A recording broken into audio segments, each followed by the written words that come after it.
Caspar, thanks for being on the show. Thanks for having me, Jay. So I'm really excited to have you on the show because you started relatively young from an entrepreneurial standpoint. And I always think those stories are great because you often learn a lot along the way. And I've already given your bio, but I'd love for you to just kind of give a little bit of insight to people as to who you are, what you do, and maybe a little bit about your entrepreneurial journey. How did you start out? Why did you start in business for yourself originally? And how did you kind of get to where you are today?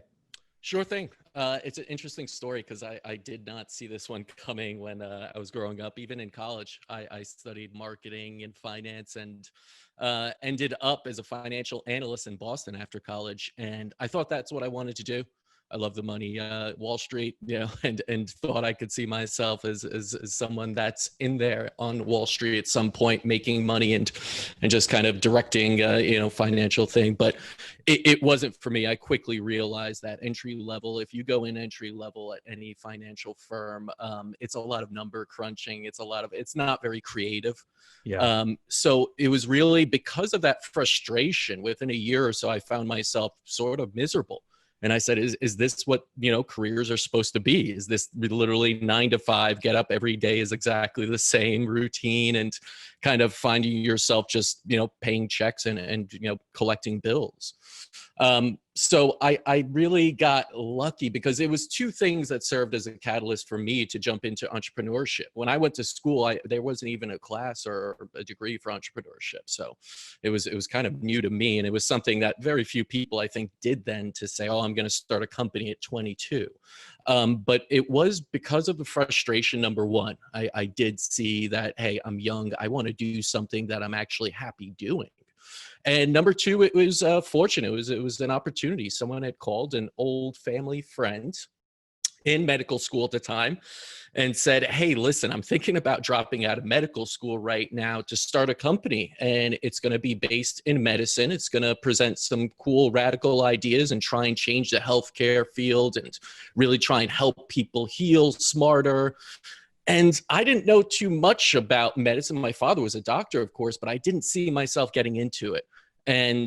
But at the same time, this just showed up in my lap, almost like the universe was kind of like, all right, you want an answer to your frustration and kind of everything that you're complaining about. Here's something, go with it. And that's how it all started 15 years ago now. I literally moved to New York, worked out of my father's medical office in the beginning. He had a little tiny space in the front where me and my co-founder could sit and had free rent, and started building a website, started building a strategy, and kind of took it from there.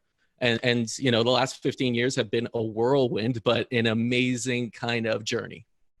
I love that. That's such a cool story. And, you're kind of the ideal person I love to have on this show because you have, these years of experience under your belt. And the reality is most people know that have listened to this show before, that getting through the first year of business is the hardest. Statistically, most people don't even make it that far. And then 5 years, kind of another big landmark at 10 years. And once you get past 10 years, you usually are able to continue to grow because you've learned a certain number of things and you've survived certain economic changes and everything else over time.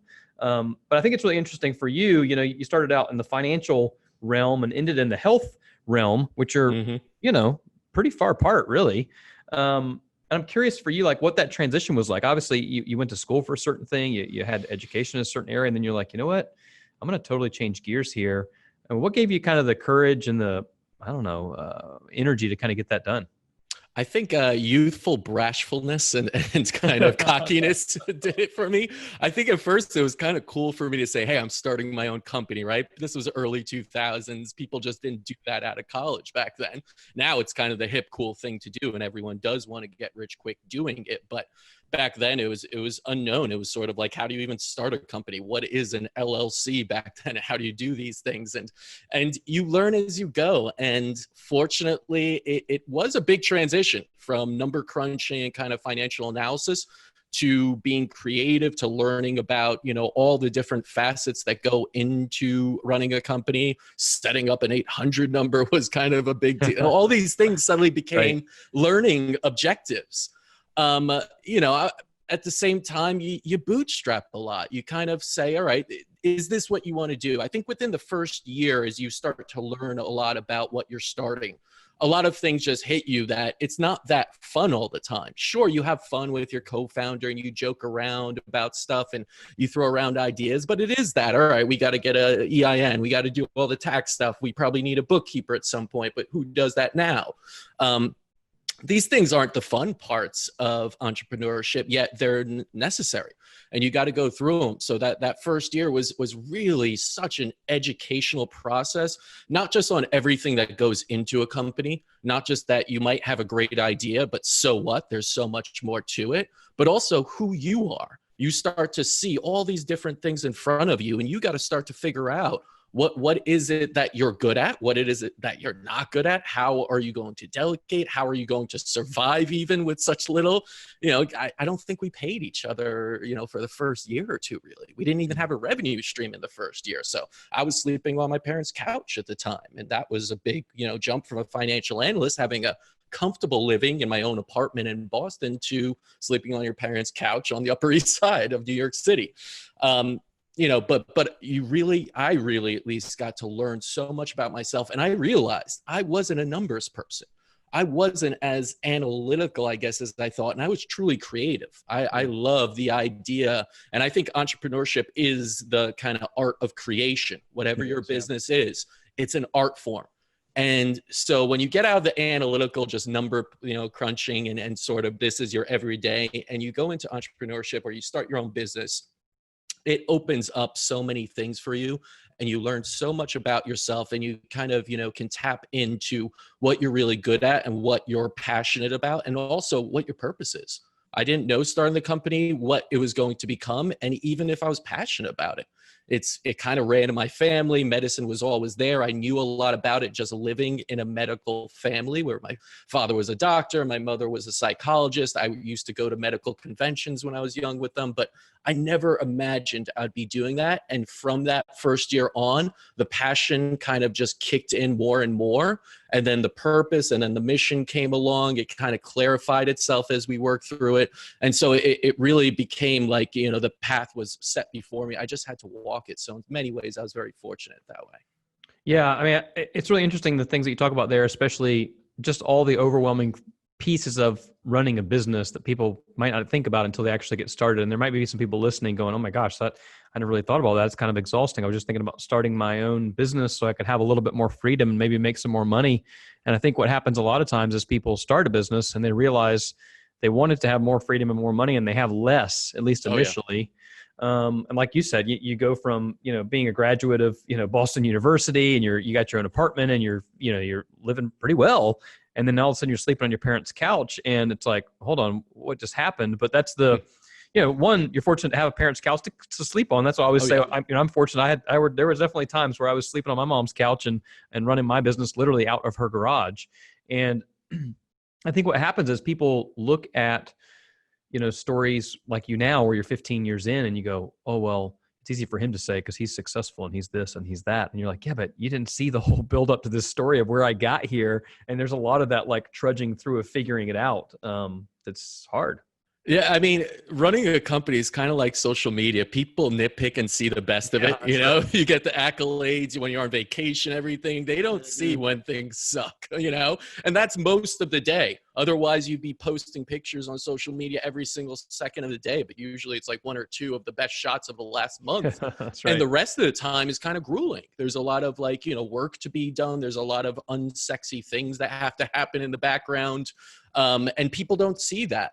And that's a big part of it. That's why there is a huge sacrifice when you start your own company. There's also a great reward in it, and you got to be in it. If you're doing it for the wrong reasons, it's not going to work out in the long run.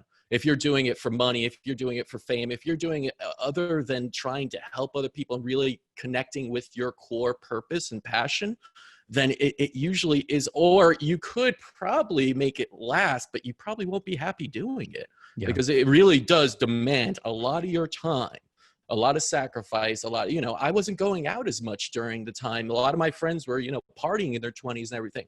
I still tried to balance that a little, but it wasn't the same. I always had to worry about it. It was always emails early in the morning and late at night when others, once they got home, they checked out. I was on the computer all the time doing more work, but it was also something that I was passionate about. So half the time I loved it and wanted to do it anyway. Yeah, I mean, that's the price of entrepreneurship. It's not like at 5 o'clock you get to be like, all right, out the door, off to happy hour and let's call it a day. It just, even if you are at happy hour with other people, the ideas of what you got to deal with or coming up with the next thing or figuring out what's going to happen is still swirling around in the back of your head. It's kind of the blessing and the curse of being an entrepreneur, I think.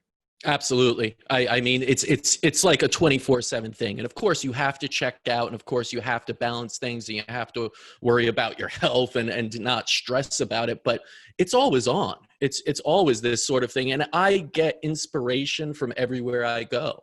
You're looking at something, you're like, wow, that is a beautiful design. If we could just change that around the colors and match our brand colors and everything, that's your kind of mentality of things. So you're looking at every little connection and every networking opportunity as something that can be advantageous for your company. So it's not that it's just a random weekend outing anymore with friends. It's literally, oh, who could I meet there and everything. And Yeah. At times it's exciting and fun, but yes, it is a double-edged sword. And at times it's like, oh, you can't check out sometimes. Yeah, no, I mean, that's the cost. But at some point, I do think it's really important for people to find space in that. I mean, I probably spent almost a decade before I took like a very long, totally disconnected vacation. Mm-hmm. But I just didn't know how. I didn't know how to run the company without me actually physically being there and learning how to build a team and systems and processes and automation and everything that would allow me to literally check out. I mean, last week, my wife and I were in London for a handful of days and in Paris without the kids and without the company. I never checked my email one time.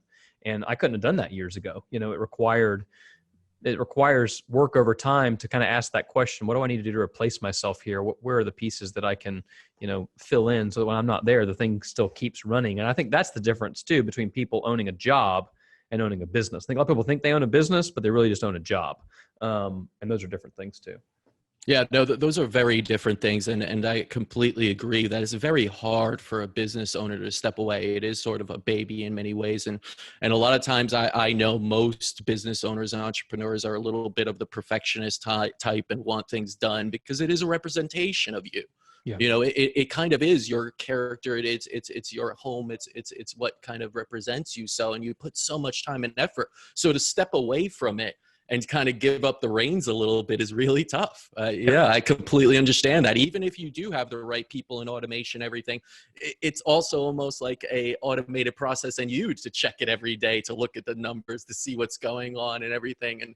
And yeah, it does take time. I agree with you that it was probably a decade or so for me before I started check out and give people that responsibility and be okay with it and say, I'm going to back away. Things will be fine in a week. Nothing will we won't bankrupt out of this. And to actually be able to check out a little bit, which is incredibly, important for your mental health, for your overall health. And just for balancing it and understanding that this is not everything. It does not define you. I realize that now. In the beginning years, there were some trials and tribulations where I didn't know if we'd make it through, where I didn't know if we'd be able to pay off a debt or something, or, some deal went south and you didn't know if next month you'd be around. Right. And for a little while I said, that would be devastating. That would be like my life ending. That's how it figured to me. Yeah. But after a while, things were always worked out, even as much as I stressed and stayed up and I was super anxious about things. They always worked out for the best. And I realize now, if things had gotten that bad, it wouldn't be the end of the world. It is not me per se. It is a business. I would have learned a probably really valuable lesson because I truly believe that every failure is an incredible lesson to be learned. And it probably would have bounced back with something else. So you can't cling on to it too much either because that'll drive you crazy and you are not your company in that way.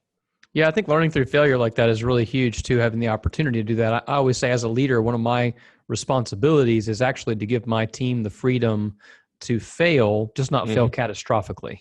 Yes. And those are very different things. But we started doing these live workshops at our office a while back. And when we did the very first one, we worked so hard. Everybody was kind of working to get this thing really buttoned up. And I was like, look, this is either going to go really well or we're going to learn a lot, one or the other, maybe a little bit of both. Both positive things, right? That's right. So one of the things you've mentioned quite a few times that I'd like to circle back to and focus on for a minute, because I think it's really important, is, first of all, you mentioned how miserable you were in your original financial analyst job and how you're trying to find something new. And then since then, you've talked quite a few times about your passion, your mission, your purpose. And I think that those things are exceptionally important. I think a lot of business owners, especially when they're early on, are so focused on maybe the day-to-day tasks that they can easily kind of forget what that bigger mission purpose is and why they got started in the first place, what that passion is. So I'm curious for you how those things have kind of refined themselves over time and really what mission and purpose and passion kind of mean to you. I think it's really easy to get caught in those day-to-day, in the micro, as I call it. And it's incredibly hard sometimes to step back and see the macro or the 30,000 foot picture. And I think that's the difference. When you have passion and purpose, you're seeing the macro. You're seeing, down the line, you're seeing the top of the mountain, you're everything else is just the journey in front of you. And that is what drives you. It's not that you're going to succeed today. It's not that everything's going to work out in a month or a year. It's that at some point it will, because I have that drive. I have that passion to doing this every day, even when it gets tough. And when it does get tough in the micro, you fall back on that passion and purpose in the macro. And so in the beginning, it was tough because I don't think the passion was yet cultivated and I didn't quite understand even what running a business meant. So of course, you look at the micro, you look at your everyday numbers, you're looking at how you're bleeding out things, your expenses, how you're going to cut expenses.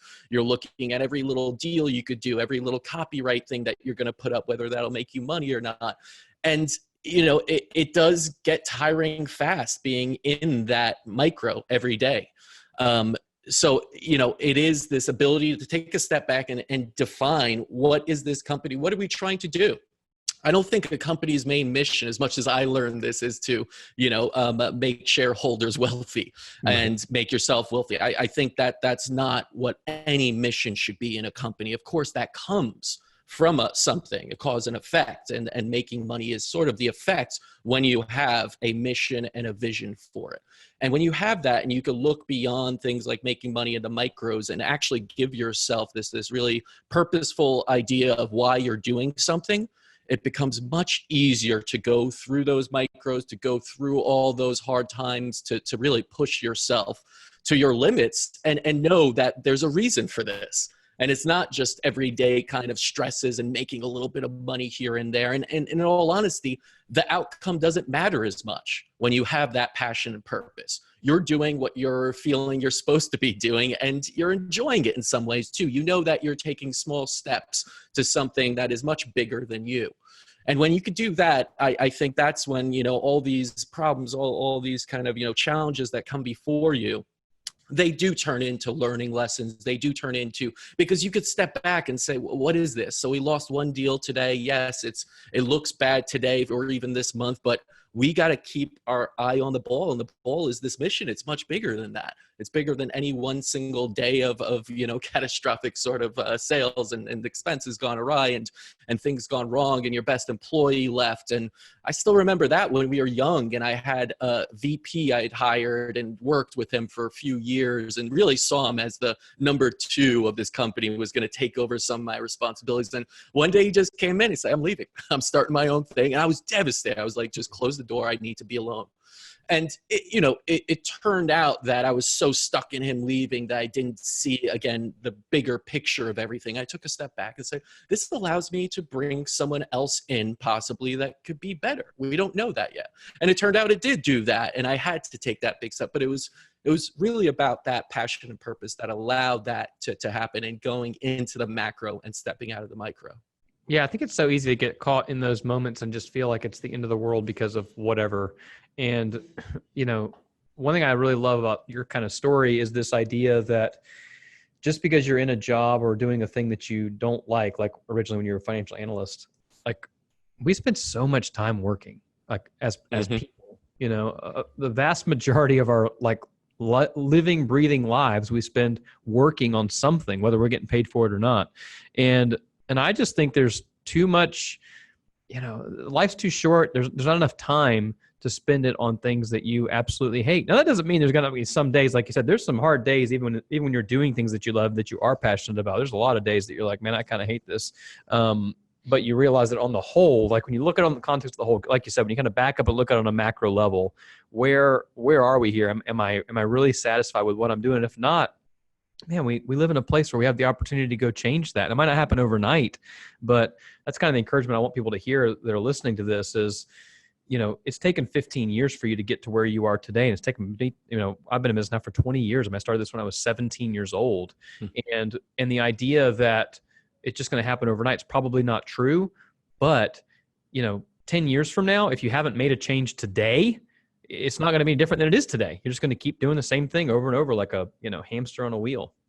Absolutely. And that is kind of the generation we're in right now is this self-gratification overnight sort of, overnight success stories, the $1 billion kind of companies that popped up out of nowhere and everyone wants, 1 million followers, be an influencer, make a lot of money and those kind of things, even if they do happen overnight, I have to say that I don't find that would be as enjoyable and bring as much satisfaction as someone that really kind of strive, put in the work, put in the time, and built something that is lasting and took a while to get there. I truly believe, I'm a big fan of Gary Vaynerchuk, and it's not about the destination. It's about the journey. It's about the hustle. It's about the grind. It's about loving that everyday stuff and keeping it there and really building something. And you may not even reach the destination. I mean, our mission is to change healthcare. How crazy is that? Like that's really big. You're going against Goliaths, pharmaceutical companies, healthcare industry, things that are so old and so large you can't even fathom it. And yet that is our mission. And a lot of doctors are like, I don't see this happening in the next, few hundred years, what you're trying to do. And maybe I agree. I'm trying to serve as a catalyst in it. I'm a realist. I'm also somewhat of an optimist, so I think it can happen. That's why I'm here doing it. But it might not happen in my lifetime. But I'm still going to enjoy that ride getting there. I'm going to do as much as I can to help to do that and feel that I'm doing something of worth. And that is much more worthy to me than a quick overnight kind of $1 million scheme. And that would be it. And the rest of my life would kind of be sitting on a beach. Yeah, I love that. I love too is when you talk about your business, you talk about the ideas and the things that you're doing, you're so excited about them in the same way that somebody is like starting something new is exciting about them. And that's kind of how I feel. I told my team the other day, I'm like, look, I know this is our 20th anniversary, but I kind of feel like we're like just at the beginning. Like I feel like we're just getting started. Like I'm always excited about the next day. And that's one of the things I can like hear in your voice is you're like, you sound like you're just starting something new. You've been doing it for a long time, but you're so revved up about it. And that's just awesome. I think energy is really helpful for people. I think I'm the most excited I've ever been after 15 years, just because it's happening in a way of sorts, but it is every day is something new. Every day is kind of like showing me I'm connecting with people that are saying, hey, this is helping me, or our medical center is producing patients that were sick that are getting better now. And it's just, being out there, I think, and kind of sharing your story just as it is, not saying that you've reached any point that you're super successful in what you do or anything. Just sharing your story and getting some positive feedback to an entrepreneur, someone that owns a business, means the world to me, right? And that's what I kind of feed off of. I'm not feeding off the bottom line of things or where our profit margins are. Of course, I look at those things and I do, make my decisions off of those. But at the end of the day, I'm incredibly passionate about making a change in others' lives. And if I see that it's happening, like that's what gets me going. Again, it's the art of creation. It's the art of it all, the skill and craftsmanship that you take, that you're thinking about things, you're brainstorming about it. It took months to just, develop one little project or a campaign. And to get some kind of positive feedback, that's everything. That's like, pro athlete winning a game, like they feed off of that. And I think in entrepreneurship, you have to feed off the right things, and, and feeding only off the bottom line numbers and everything. I don't think that again is where you get that passion from. I think it's from other people helping them and showing how you have given them something of value. Yeah, I totally agree with that. I mean, I always tell people, I'm like, look, it's not all about the money. Like obviously you have to be profitable to continue to grow a business. Well, unless you're some startups, you don't have to, but you do have to make money. But at the end of the day, the money is not going to be the primary thing that actually propels and pushes the business forward. It's like, it's just the reality that like the people that are involved with it, both the people outside that may be customers, people that are inside that are on the team, people that are around you that may be supporting, family or friends or whatever else. It's all those people that really create the impact and the energy that then does ultimately produce the money, as long as the business is being run well. Absolutely. And just to go back a little bit on that, my story where that number 2 VP left, what happened with that really, it turned into a wonderful story that he started his own company. Then it also helped many people in a different way. It wasn't like a competing thing. I didn't see it like that at all. But he started a company. He helped a lot of people doing it. He's successful now. We work together and kind of consult each other on the side and do masterminds. I mean, I honestly feel that was such a great thing that he was able to leave and create something. And I see that as almost an honor that I was somewhat a part of his story, that I could get him to a spot where he said, I felt I could go out on my own and do this. So that was really a huge kind of, pat on my back, and it felt great after a while. Whereas in the moment I was devastated he was leaving, right. But here, looking again at the long term, you can't sit there so short-sighted and be like, this has to get done within next year, or just look at today. You have to be able to step back, let things unfold sometimes too, and then see it for what it is years down the line, maybe.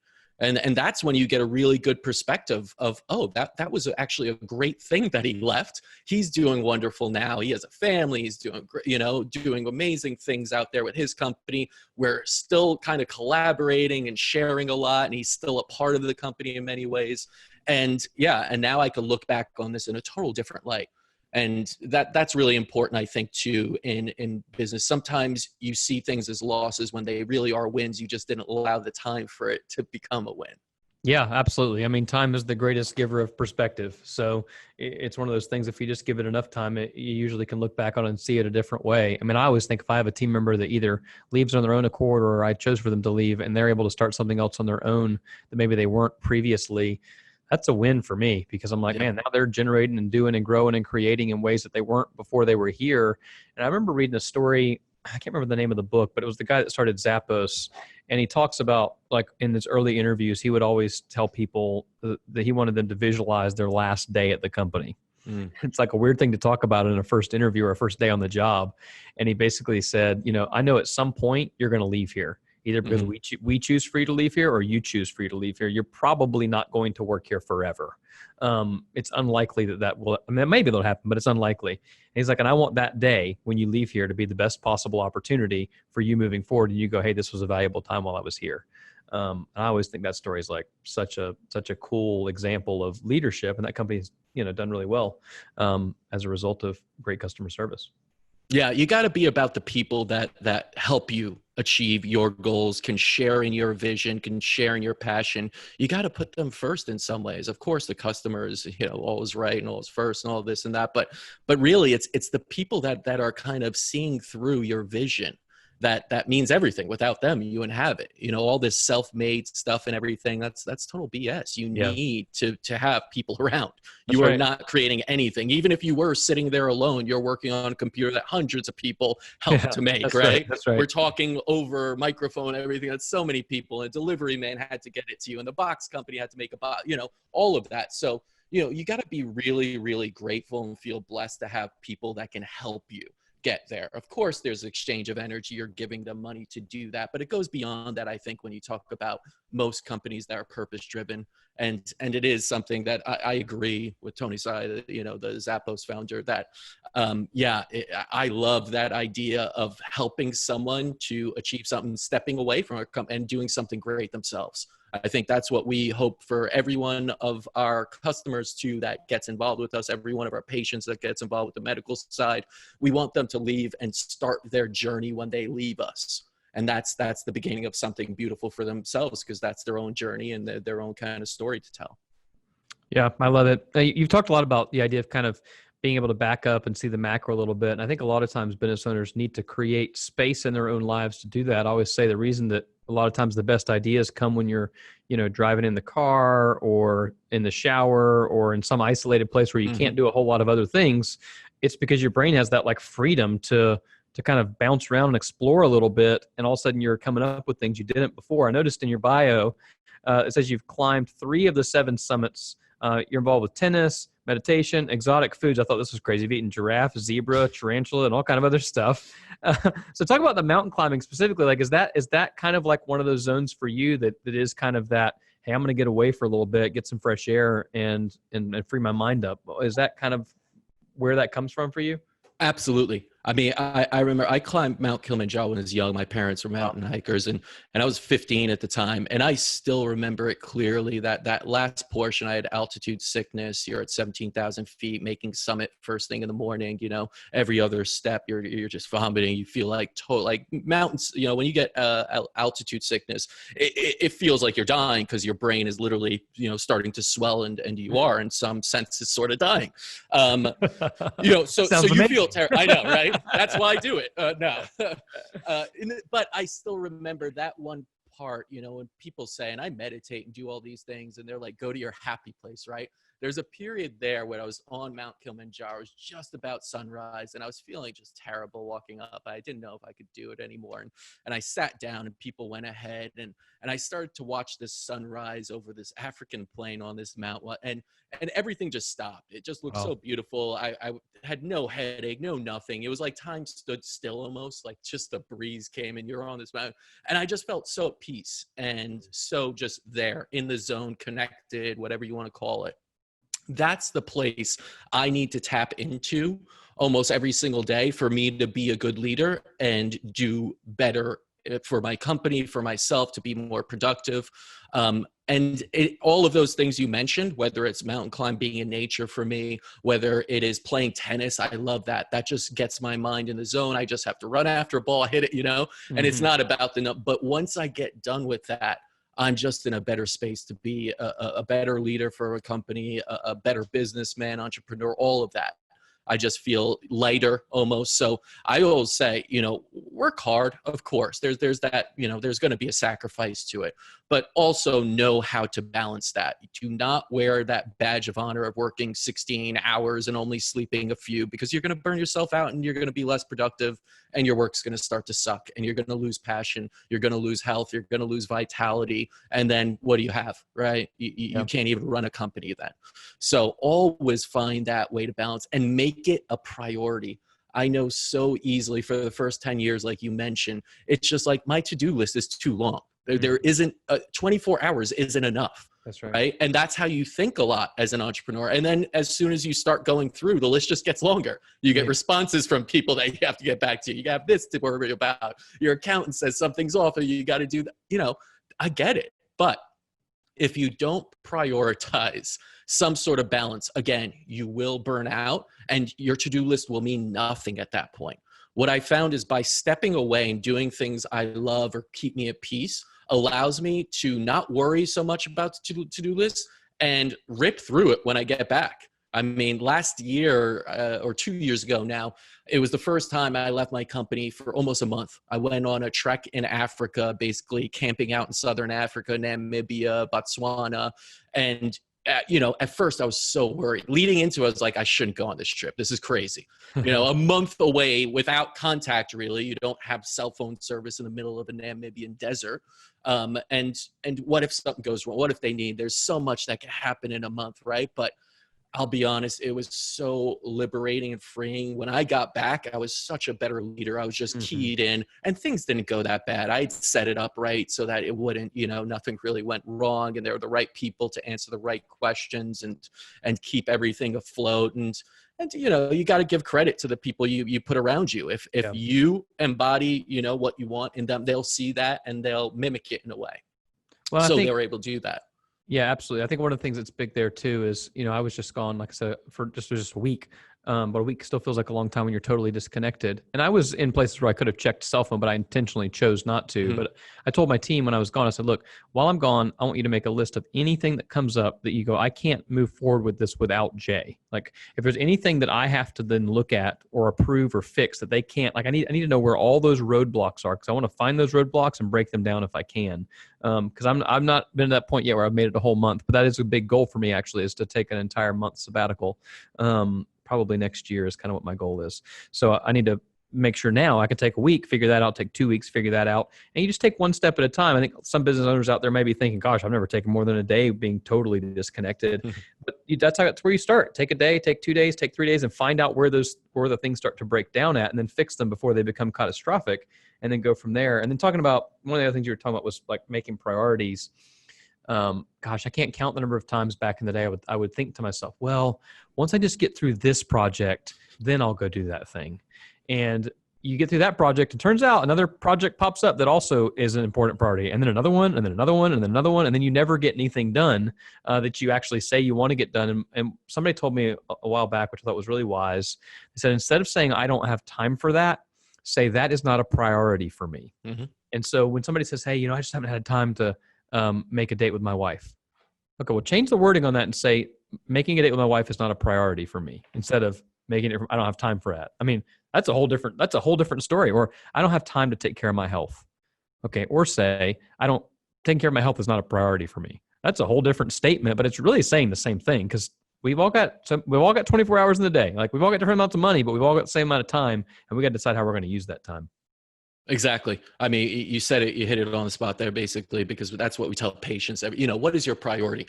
And it's not going to be easy at times, but where you put your priority, that's what gets done. That's what happens. And of course, you have to, again, look at it long-term, right? Go into that macro again and see, well, is this going to be the best for, the long-term? Of course it is. If you're balanced, if you're happy, healthy, vital, and doing things, then yes, in the long-term, that's going to be much better than in a few months when you start to burn out, where you have trouble and you're getting symptoms and you're feeling unhealthy and you can't do as much. You're just not going to be as optimal and as productive that way. So you got to be able to find that balance, and you really do have to, find a way to prioritize. In my mind, it's like morning ritual, evening ritual, and, certain days of the week, something happens, whether that's tennis practice, whether that's, plan it out. Entrepreneurs are great at planning, scheduling, having everything really regimented. Do it. If that means, for me, it meant waking up earlier so that I could not check my phone first thing in the morning, meditate, go to the gym, and read a book, right? And just do 20 minutes of each, 1 hour a day, make something good to eat quickly. And then I get to start, at 6:30 or something on work stuff. And I still have time to get to work before everyone, do everything else. And yeah, that was a little bit of a sacrifice to go to sleep earlier, to get the amount of sleep there and everything, but it pays off. Yeah. These kind of things are ones that we don't realize. They're such small things of taking, 20 minutes here or there to yourself, but they allow you to do so much more. It's almost counterintuitive that I don't have time, so I got to make more time to do things that I'm not checking off my to-do list. Yes, that's actually exactly what it means. It means you have to make time throughout your day, regiment it, and do not skip it. Otherwise, you will not get as much done in your to-do list and your work life. Yeah, absolutely. And one thing somebody told me one time was, if you really want to know what your priorities are, just look at your calendar and look at your checkbook. Maybe not checkbook anymore. It's probably like bank account, but you get that idea of where you're spending your money and where you're spending your time. And those are what your priorities are. So you can say whatever you think they are, whether it's your health or your marriage or your family or your friends or your work or whatever. But your calendar is not going to lie when you go back and look at it. Neither is your bank account of where you're spending money. I mean, I was thinking about this myself. I'm leaving for a trip on Sunday to go to California for a conference for a couple of days, and then when I get back, I've got some friends that are taking their older boys backpacking, and they wanted me to go. And I was like, as soon as I get back, I got to fly to Ohio, and I got to do this, and I got to do that. I'm like, well, but I've said that investing in my kids is a priority for me because I'm not going to get the time back. And so I'm like, no, we're just going. So it's not quite hiking Mount Kilimanjaro, but we're going to the Smoky Mountains next week, do a little backpacking. So that'll be fun. No, that sounds amazing. And that's the thing. Everyone's different, right? There is no recipe for success here. That's right. Everyone asks me, like, what's the one thing? Like, there is no one thing that defines my life. That would be crazy. And there's no one thing I could tell you, even if it was, hey, here's this one thing I did every day. It might be something that completely ruins you. That's terrible for you. Yeah. So, I love when people give examples of success, but I always say, don't study the particles of people, study the patterns, right? And so that is time first, priority, learning things. There is some sacrifice, work-life balance. These are all particles that most successful people will talk about. the particles of how they do that, whether that's Kilimanjaro, the Smoky Mountain, those Right. are the particles, and it's going to be different for everyone else. And that doesn't mean there's any right or wrong. It's for you to figure that out, know who you are to figure out the particles, but do study the patterns. That's what I've always said is those are really important, and then figure out your own particles. Yeah, I think that is absolutely huge. I mean, I've done, I don't know how many episodes of this show now, like 60 different episodes of business leaders, all who have been in business for 10 years or more. And you see the same recurring themes over and over again, but everybody does it a little bit differently. I mean, I live in Florida, you live in New York City. Those are very different lives. It doesn't mean that one's better or worse. It's just you got your life, I got mine. I got a whole gaggle of children. It's a whole different world, but one's not better. It's just different. And I love that. Don't study the particles, study the patterns. In my book, one of the chapters is ignore the system, but have a system. And what I mean by that is basically the same thing, which is just because other people do something a specific way doesn't mean you have to. But if you don't have a better way, maybe look and see what's going on and see what parts you might be able to emulate. Like for you, it might be, mountain climbing. For me, it might be bike riding. I don't know. Like it might not even be a physical activity. It might be reading. It's something else that gives me freedom and mental space. But like I said, that pattern is very clear because most of the successful people I've talked to, they have these things that they do. You might get up at 5 o'clock in the morning to give yourself a little bit more time. I might stay up until midnight and sleep a little later, but I'm taking the time at night to give myself a little bit more time. So it's, it sticks one way after it doesn't the other. It's just a matter of figuring your own self out and what works best for your own, biology and schedule and lifestyle. Yeah. And I think that's why entrepreneurs sometimes are a little bit, figure themselves out more, because you have to, almost, in a sense. And it does make it sometimes easier to really tap into yourself and figure out the particles. It's never easy. It's never easy to figure out what exactly is going to drive. It's like, all right, figure out what makes you happy and do it. Some people have such a hard time figuring that out. And I understand that. You go into college, you think you're happy at this thing, but that's why it's incredibly important to also experience things, right? Don't just listen to people and take their word for it. Go out there and experience it. Take the different classes and, do stuff. I always say, oh, I don't have time for this. Again, priority. And you are so blessed to have something like Google in front of you that everyone could just look up and just learn about anything. Again, I played piano when I was young, and I haven't in a while. And it's like, I'd really love to, but I don't have time, again, to go to, an instructor and get lessons. Like, all right, let me just Google one thing right now and spend 10 minutes on a little keyboard seeing if I could still remember how to play. Right. And it's right there for you. So people, you have all this information. You have so many resources that maybe 20, 30 years ago weren't available to people. And that just makes it so much easier to experience things. And I think that's the biggest teacher out there. And that's what's going to show you where the particles are for you. You got to go out there, even if you're scared of it, and experience it. Yeah, I think that's so true. Getting out and experiencing things, it just changes who you are, and it helps you figure out, what success looks like for you, because it's different for everybody. I'd love, as we wrap up here, because we only got a couple minutes, is, when you're thinking about talking into the life of another business owner who is either just starting out or been in business for a few years and just trying to make things work, what's some parting advice that you might give them of kind of some wisdom you've learned over the years that they should kind of take to heart and think about as we wrap up this show? I think number one is take it slow. Be patient with yourself. Be patient with your goals, your objectives. Like if your goal is to like make money, tons of money in the first year, it's wrong. That's the wrong goal. I'm sorry. Like that's probably not the best goal there. And truly, not just with the numbers and everything, but with yourself. Like you're not going to probably be a naturally born leader and in the first year suddenly crush it, right? You're going to need to cultivate that a little bit. So be patient with yourself. Be patient with how you learn. I remember I had to learn so many new things, and now it kind of comes second nature, and people are like, oh, wow, Photoshop and graphic design, you must have went to school. No, it's just been 10 years of trying to make things pretty for, copy out there and websites. That's what I did. In the beginning, it looked like crap.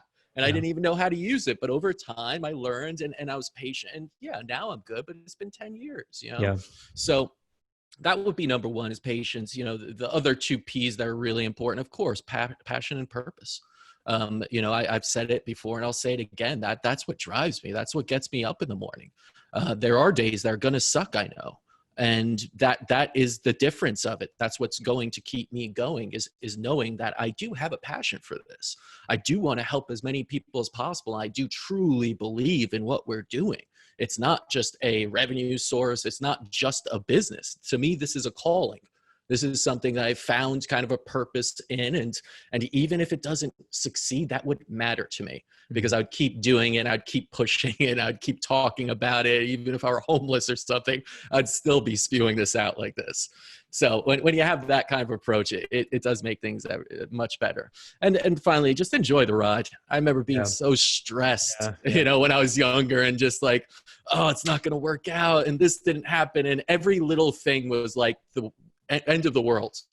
The one thing I've learned by traveling also is that, you know, you gain perspective. There are people out there without running water. There are people out there starving, and we're talking about billions, not, you know, a few million. We're talking about a large population of this earth don't have the chances or, you know, the kind of privileges that we have. Being here in a developed nation, you could say anywhere in the world, and really take a step back when you start to be like, this is the worst thing that could happen to me. Really? Mm-hmm. You know, you lost the deal and suddenly you're crying over that. And I've been there. I'm not, you know, saying that it's not natural. Sure. But I'm saying enjoy the ride, realize that to even be able to start a business is a blessing, and just take it for what it is a little bit, you know. And if you could find the fun in it all, and even when you're losing, find the lessons in it all, that's going to make the journey so much more enjoyable. And that's really what this should be about. You know, it should be more about doing something you enjoy, giving back. And, you know, when you're in that zone of being happy, of being positive, I think you do produce better results. So, you know, that would be my final piece. It's just enjoy this ride. It's probably going to be a crazy one with ups and downs. And that's anyone's story, I think, but more so when you're starting a company and being an entrepreneur. But you got to be able to enjoy that. Yeah, I love that. And your passion and purpose and energy really shine through in this the conversation that we've had today. And it's really encouraging to me. And I think it will be for a lot of other people as well. If folks out there want to find you online and kind of get a little bit more about you, your company, and what you do, where should they go online? Yeah, they could go to innovativemedicine.com. That's the company I started 15 years ago, really trying to change healthcare. We have a medical center. We have resources up there. We have a product we just came out with, brain health and optimization. And if they want to connect with me, you could go to healing-entrepreneur.com. And that'll take you to my website. You connect with me on social, and I love talking shop. I love talking, you know, all about this stuff. So if you have a question about health, medicine, if you know someone that's sick or you yourself are and looking for different options out there, I could help connect people. I could talk them through. I could, you know, give you to our medical team or anything like that. So I just love being able to give people options to help heal themselves and really become healthier and happier. Awesome. Caspar, thank you so much for being on the show. It really has been a pleasure to have you, and I think it's going to be an encouragement to a lot of folks out there. Hey, thank you, Jay. Appreciate it. Hey, I hope this video has helped you with some tips and ideas to build a business that lasts. Make sure you subscribe to our channel so that you don't miss out on the next videos that we roll out. And more importantly, for some awesome free resources, head over to our website at buildingabusinessthatlasts.com. You can get a free copy of my book there, where I tell you how I have built an agency that's grown year over year for the last 20 years in a row. So go grab that, buildingabusinessthatlasts.com, and make sure to subscribe to our channel. Thanks. We'll see you soon.